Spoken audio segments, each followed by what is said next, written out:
And here he is, TSN Hockey Insider, one half of the Rain Dregs podcast, Mr. Darren Dreger. Back with Sick Harrison Price. How are you?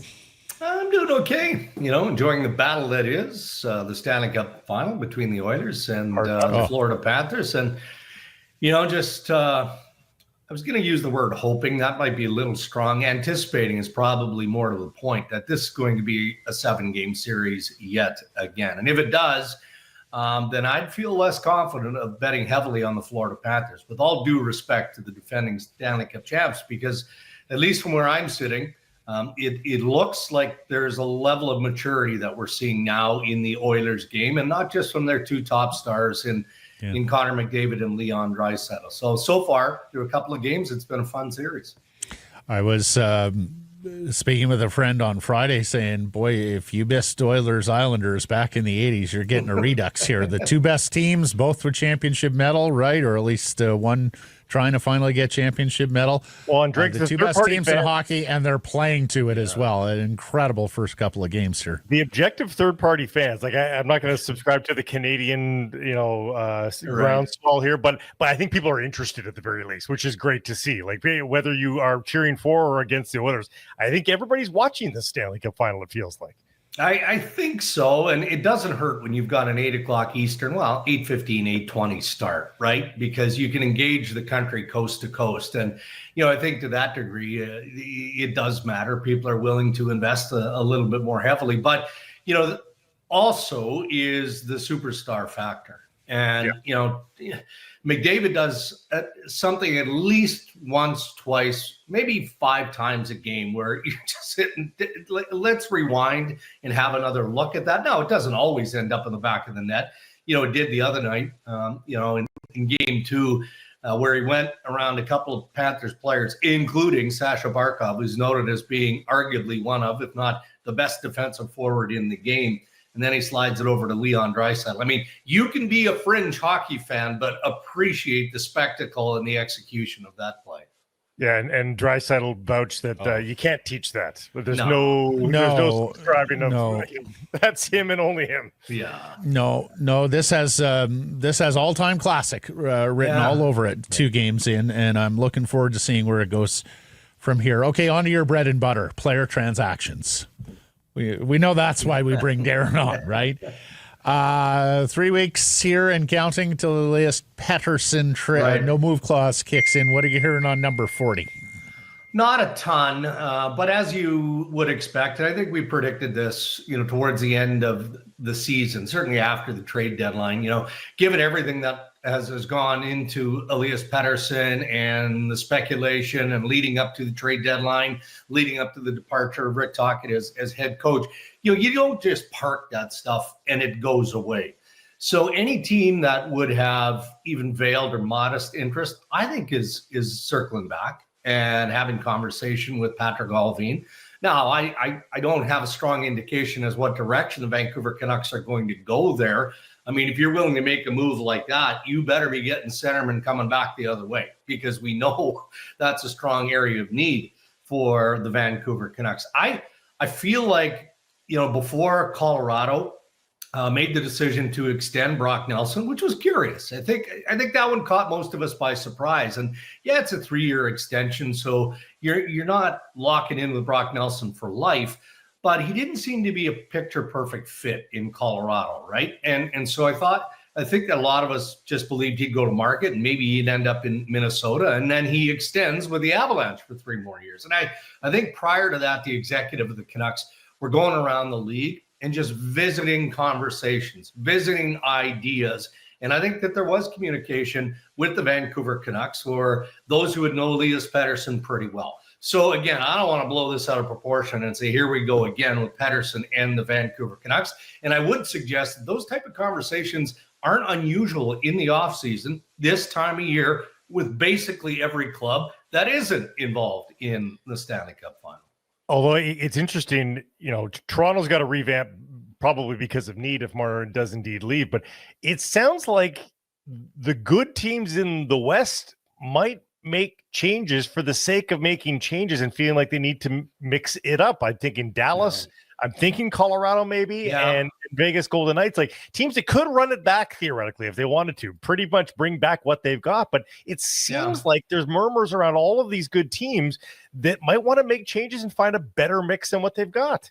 I agree with that. And let's throw Winnipeg into that mix too, right? You know, there won't be wholesale changes with Winnipeg Jets. It may happen naturally with Nikolai Ehlers if he goes to the market, and some believe that he probably will go to the market.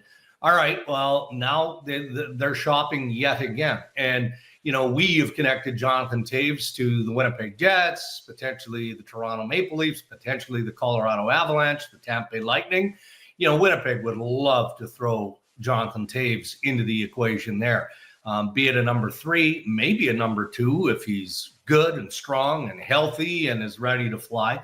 But you're right with Vegas and Dallas. Vegas is always a must-watch organization because that team, the resources they have, you know, the support they have from Bill Foley, the owner of the Vegas Golden Knights, is there because he wants to win the Stanley Cup and expects to win the Stanley Cup every single year. I mean, it's wildly unrealistic, but that's the messaging, the commitment from ownership through management and into the players. So it didn't work out for Vegas. Okay, well, there's some good players that are going to pop onto the market here, Mitch Marner being one. I still believe that Sam Bennett likely stays in Florida. I describe him, well, Ken Hitchcock used to use this phrase, head of the snake, right? And it wasn't the most offensively gifted player always, or the best player. It was the best overall player.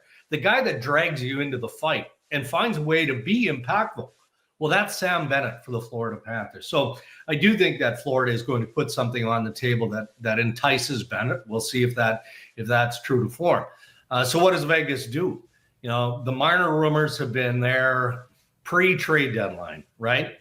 Now Mitch is going to have a say in that, no different than he did in season with that no move clause. Now, if he goes to unrestricted free agency, he's going to pick and choose. But many think that Vegas would be a good fit for Marner. So Kelly McCrimmon is going to have to create some space to make that a reality. And we just saw the Dallas Stars fire Pete DeBoer with 1 year remaining on his contract.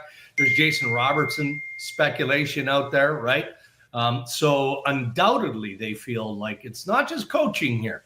Our roster, especially with some of our aging players, need some attention. So the potential for some significant moves in the West is there. Absolutely. The Canucks helped out Vegas once before with Nate Schmidt. That helped get Alex Pietrangelo into Vegas. Could they do it again? And, you know, it's rare in division, but could they be helped out by a guy like William Carlson, who has a couple years left, has the right cap hit for the Canucks for a second line center, and he's pushing it to be still a second line center, but his production is still there. Yeah, I mean, I think you'd have to consider it if that's a legit option for the Vancouver Canucks.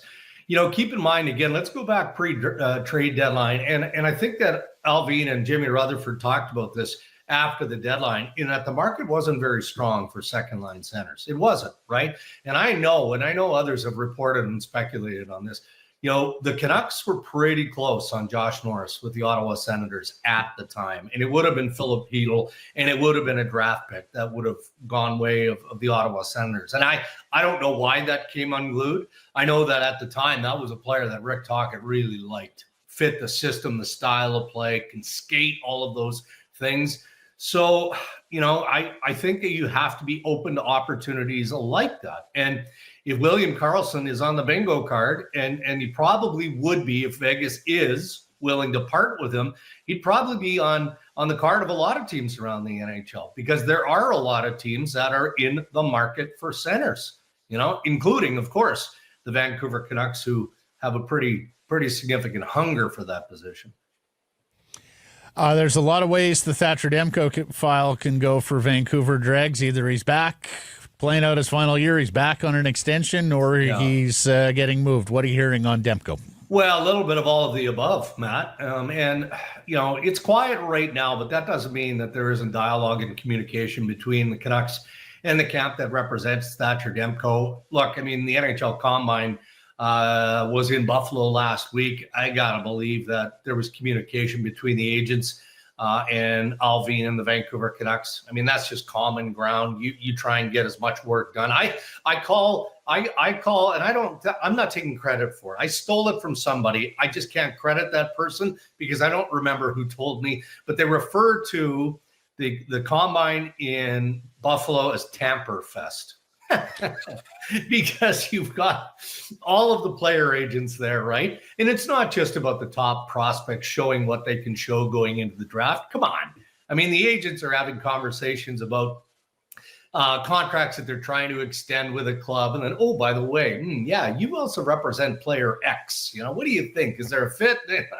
That sort of stuff. So I got to believe that there was communication in terms of the extension of Thatcher.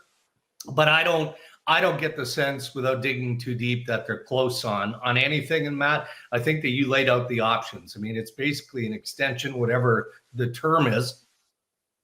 Or if you can't get to a place where the term makes sense, then there's a trade market for him for sure.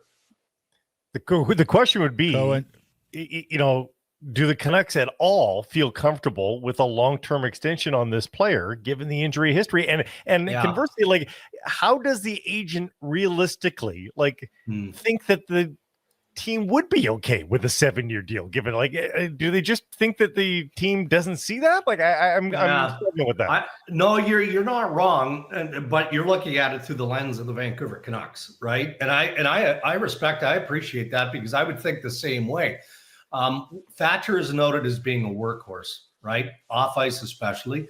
So if you've done your due diligence as a team with trade interests, you know, how you're able to do that. I mean, if you're engaged in trade discussion with Vancouver, then perhaps you can get permission, or they'll send over the medical evidence and you go from there.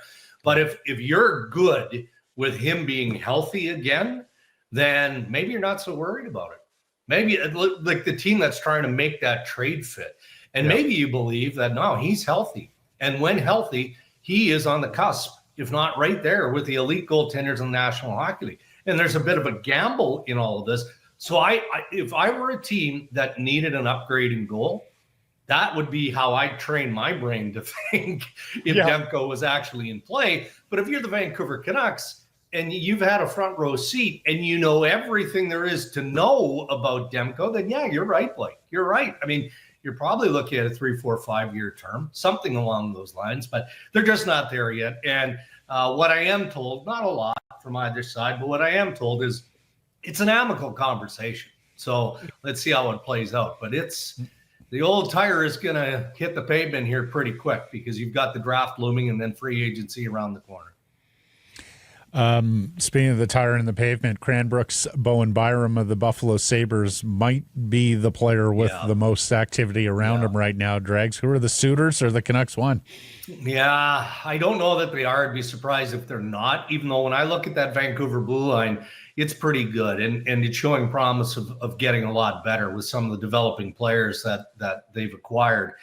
I can appreciate where Bo Byram is sitting right now, right? Because he's looking at Rasmus Dahlin, he's looking at Owen Power, and he's like, hey, I'm a power play guy. I'm a top pairing defenseman, and I don't have a path to be that here in Buffalo.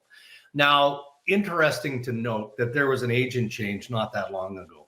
So he moved away from Kevin Epp and he went to Darren Ferris. Ferris represents Mitch Marner and Sam Bennett and a slew of other guys.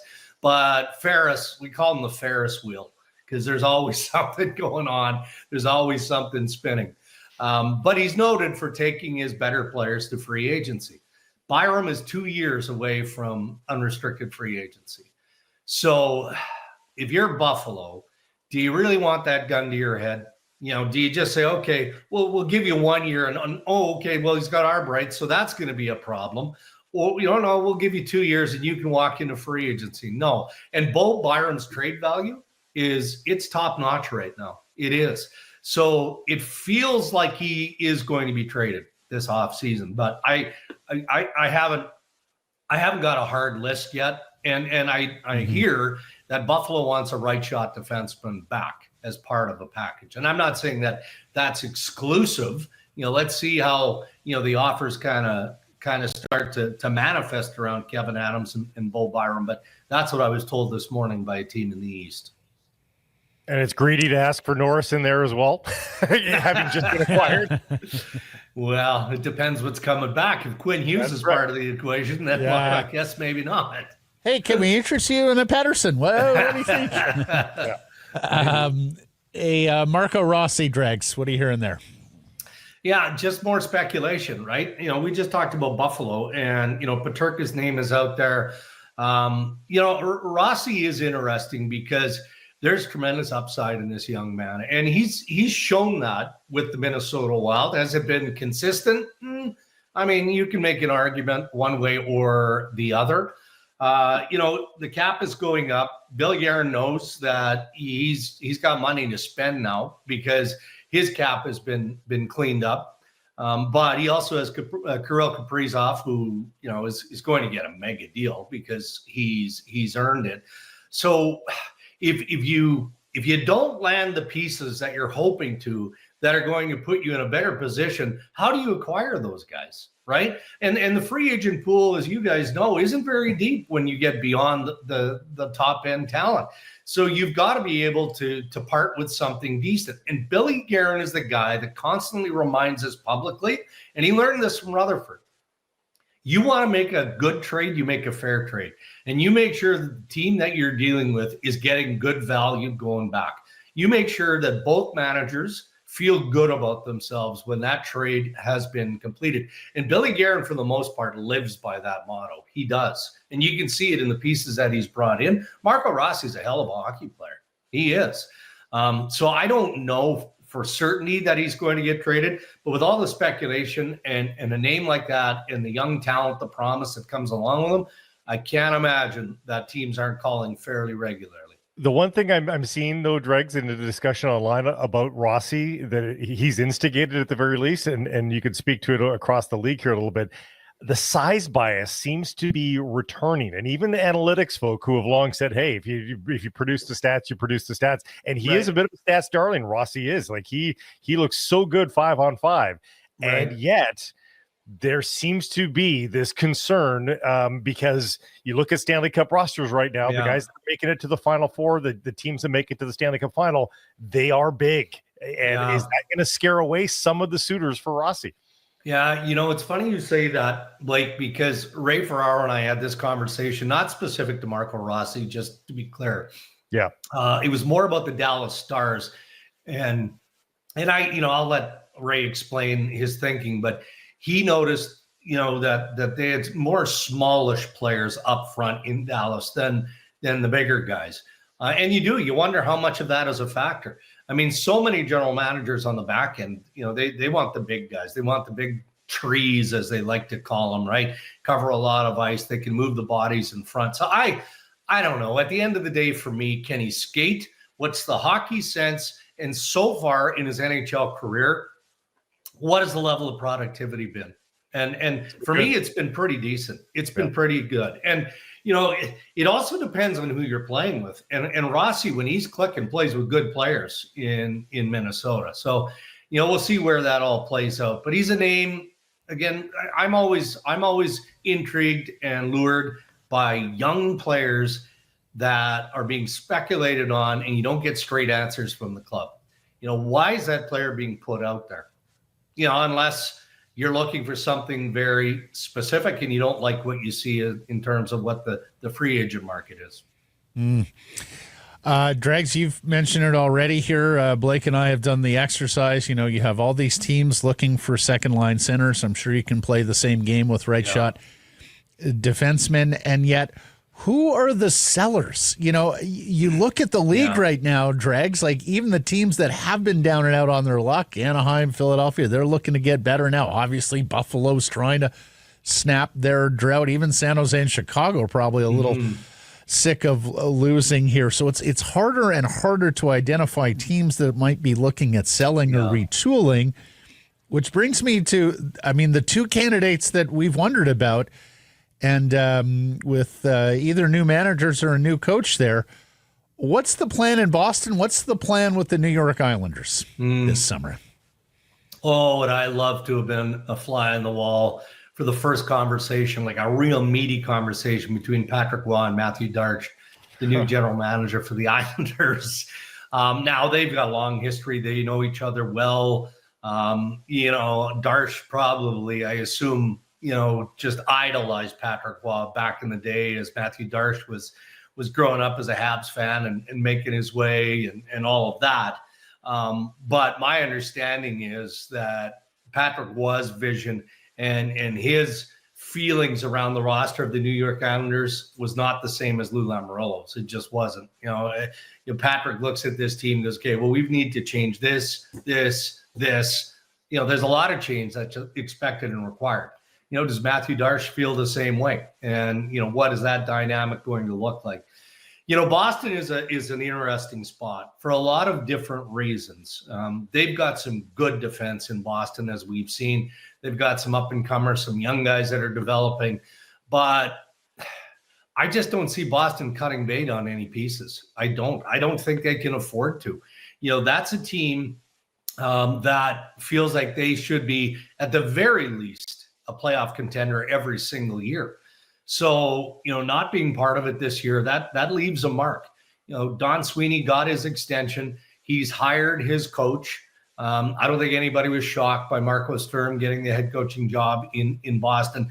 But when you look at that organization top to bottom, it's pretty thin. It's pretty thin, especially at the middle of the ice. So if there's a way that Sweeney can acquire a good center, a top pairing center, top two, then maybe he parts with one of his defense. But I think that's a precarious spot for Sweeney and the Boston Bruins to be. But I can understand why they would consider it. Again, without mentioning names of the defensemen we're talking about here. I mean, you can go on the Boston Bruins website and look at their roster dating all the way back and through Providence and whatnot.